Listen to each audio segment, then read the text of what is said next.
Pessoal, essa é a aula dessa semana, referente ao roteiro de estudos 6, e o tema da aula é Origens da Grécia Antiga. A habilidade trabalhada é identificar os principais traços da organização política das sociedades, reconhecendo o papel das leis em sua estruturação e organização. A Grécia é considerada um dos berços da civilização ocidental, então é bom a gente entender a importância e a influência, né, da civilização grega para a nossa civilização atual, mas é importante a gente entender que é um dos berços, né? Outras sociedades também têm influência na nossa forma de organização social, política, né? E tudo mais. Então, a gente vai ver aqui na sequência essas influências no caso da civilização grega. Então, para a gente entender aqui, né? O teatro grego, então, se a gente olhar na própria imagem aí, a gente consegue ver um formato que até hoje é utilizado, né, nas nossas sociedades, por exemplo, nos estádios de futebol, né? Esse formato aí em arena e tudo mais, né? Os filósofos gregos, né, que vocês inclusive estudam na disciplina de sociologia, mas muitos desses pensadores têm influência sobre a nossa sociedade atual. O pai da democracia, né, aí a gente tem a imagem do Clístenes, e a democracia é o nosso modelo de organização até hoje, na maior parte, né, dos países ocidentais aí, então é algo que é bastante relevante como influência na nossa sociedade.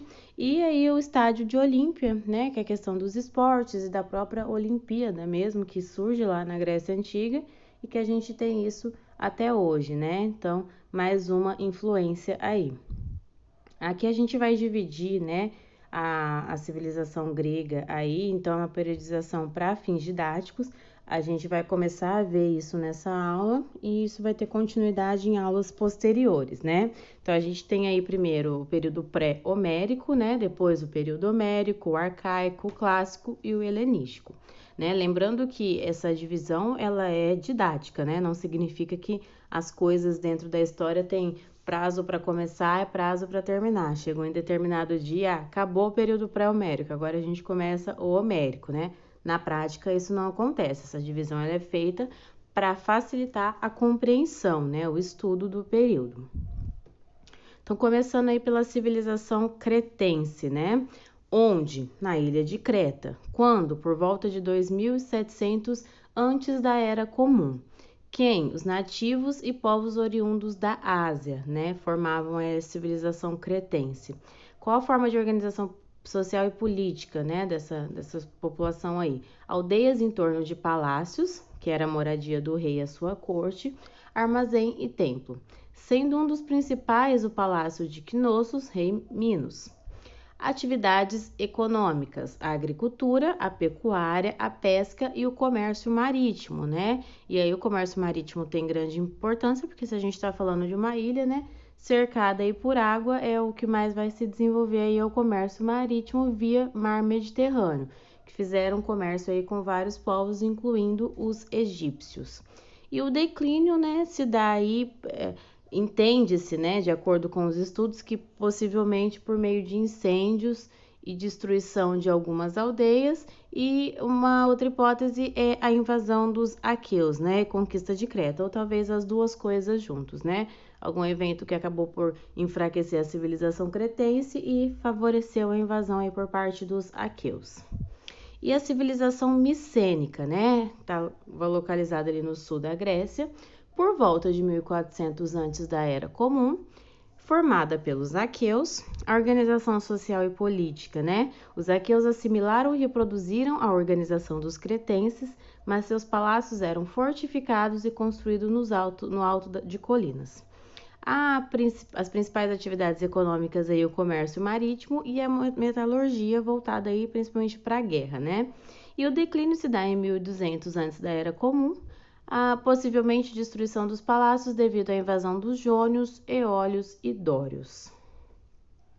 Do oico à polis. Então, para a gente entender aí o que eram as oicos, né? Comunidades e seus bens, né? Casa, terras e animais com grau de parentesco devido definido por um ancestral comum, né, um deus em comum. Então, essas comunidades elas eram formadas ali por um grau de parentesco, e esse parentesco ele era definido pela ancestralidade de um deus em específico. No Oikos praticava-se a agricultura de subsistência, né, o plantio apenas ali para necessidade do consumo local.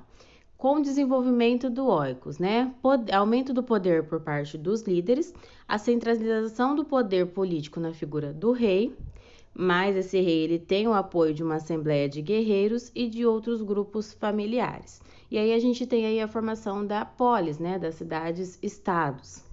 Quais são as características aí da polis? Grande parte delas desenvolveu-se às margens do mar Mediterrâneo e era formada pelas terras agrícolas, né, ocupadas por famílias proprietárias, o núcleo urbano, onde estavam os comércios, os templos, as oficinas de artesãos, e a Acrópole, né, cidade alta, centro administrativo, defesa e símbolo da unidade territorial.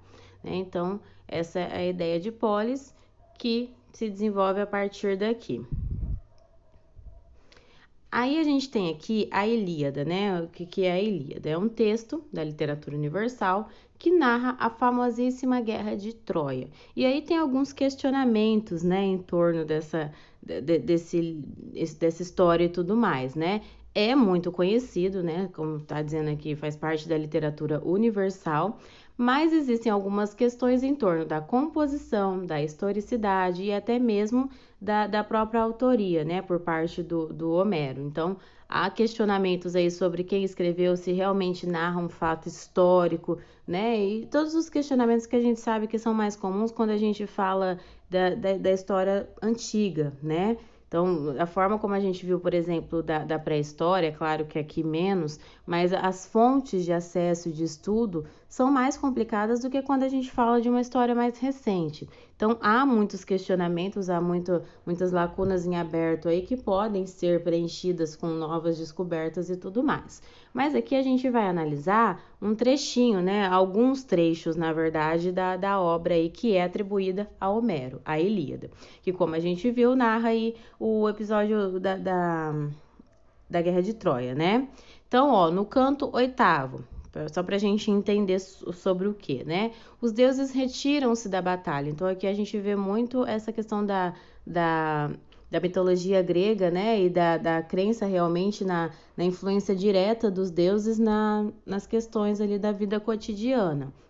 No canto 2, Odisseu impede uma revolta e os gregos preparam-se para um ataque a Troia. Canto 3, Paris desafia Menelau para um duelo, propondo decidir o destino da guerra. E canto 12, retirada grega até a Naus. No canto 21, Aquiles chega aos portões de Troia, né? Eu vou deixar para vocês um link sobre, né, a Ilíada em específico para vocês se informarem mais sobre o tema.